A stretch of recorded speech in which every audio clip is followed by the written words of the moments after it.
Bonjour à tous et bienvenue dans cette vidéo où je vais vous expliquer comment installer le pixel Facebook sur votre site internet et comment suivre les événements qui vont être importants pour vous, que ce soit l'ajout au panier, le paiement ou même la demande de démo, l'envoi de formulaire sur votre site internet. Donc tout ça, je vais vous montrer comment le faire. Donc là, on se retrouve sur business.facebook.com. Donc ça, c'est la partie gestionnaire d'événements dans laquelle on va se retrouver. Pour y accéder, vous pouvez cliquer sur tous les outils. En haut, vous aurez un raccourci gestionnaire d'événements. Et si vous ne l'avez pas, vous pouvez aller dans l'onglet publicité. Et là, vous retrouverez gestionnaire d'événements.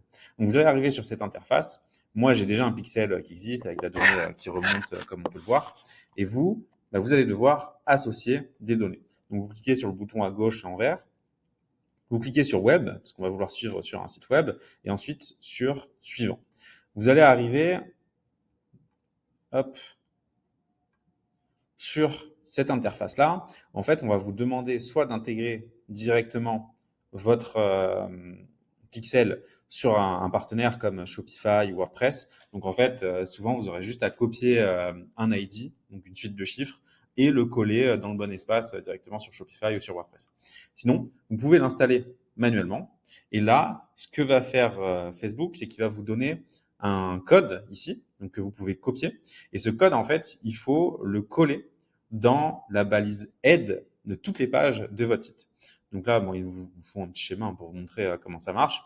Mais en gros, soit vous, soit votre développeur, qui vous enverrait ce code-là, vous ouvrez le code de votre site internet et vous collez directement cette balise entre les balises aide ce script entre les balises aide de votre site internet. Donc souvent, si vous êtes sur Webflow ou sur d'autres CMS, vous avez directement des petits onglets pour ajouter les scripts et qui vont s'injecter dans toutes les balises aide de votre site internet. Souvent, c'est fait pour ça. Donc ensuite, vous pouvez cliquer sur continuer, là, laisser la correspondance automatique avancée qui va vous permettre de remonter de la donnée qui va être plus claire, plus propre. Et ensuite, vous allez pouvoir configurer des événements sur votre site internet. Donc là, on va cliquer sur ouvrir l'outil de configuration d'événements. Je vais mettre mon site internet, adsback.com. Ça va m'ouvrir une nouvelle page. Et en fait, là, ça va être intéressant parce que je vais pouvoir définir les événements que je veux remonter dans mes campagnes, tout simplement sur mon gestionnaire de publicité. Donc là, je peux soit suivre une URL, soit suivre un nouveau bouton. Mais donc, moi, je vais suivre un bouton. Là, je vais cliquer dessus. Et là, il va scanner tous les boutons qui vont être disponibles sur ma page, comme on peut le voir à l'écran, ici. Et il va me dire, OK, quel est le bouton que tu veux suivre? Donc, moi, je vais dire, par exemple, je veux suivre Je prends rendez-vous. Et je veux aussi dire que toutes les personnes qui cliquent sur ce bouton-là, ce sont des prospects. Donc là, je peux choisir une valeur ou ne pas inclure de valeur. C'est plutôt pour toute la partie e-commerce. Et une fois que j'ai fait ça, je peux confirmer.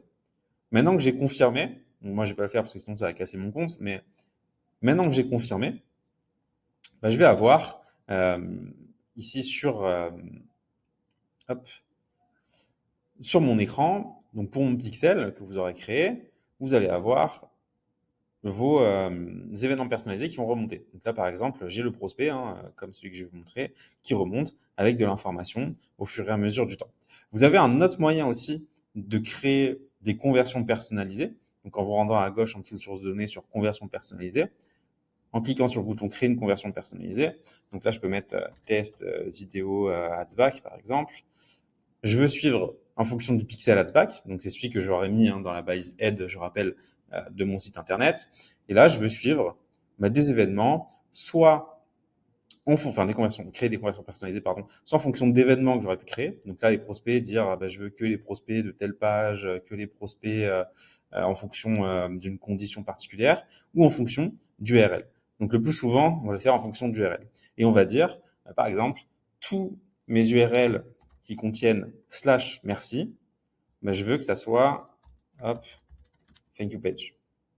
Que ce soit un événement de thank you page. Et je sais qu'en fait, toutes les personnes qui auront atteint cette page-là, c'est qu'elles auront fait une demande de réservation d'appel, une demande de démo ou autre. Et donc ça, si je le crée, maintenant, ça va me créer une conversion personnalisée que je vais pouvoir réutiliser dans mes campagnes. Donc je vais pouvoir utiliser ça, ou je vais pouvoir utiliser comme objectif de conversion l'événement personnalisé prospect que j'ai pu créer. Donc ça, c'est la manière dont vous pouvez créer vos différents événements de suivi sur Facebook. Ça, c'est ce qu'on appelle du tracking navigateur. Donc, c'est-à-dire que vous allez devoir avoir les cookies sur le navigateur de vos utilisateurs, de vos visiteurs, pour pouvoir suivre ces événements, que ce soit les pages vues, les prospects, au fur et à mesure. Si vous voulez aller plus loin, vous pouvez après installer tout ce qui va être l'API de conversion sur Meta. Ça vous permettra de contourner les adblockers et de contourner les navigateurs qui bloquent automatiquement les cookies. Mais attention, ça ne vous empêche pas en fait, ça ne vous désoblige pas de demander le consentement des utilisateurs. Donc, c'est-à-dire que si vous faites du tracking server-side, n'allez pas croire que d'un coup vous pouvez suivre tout le monde. Il faut quand même demander l'autorisation aux utilisateurs avec une bannière de, de management de consentement. Donc ça, c'est important à prendre en compte.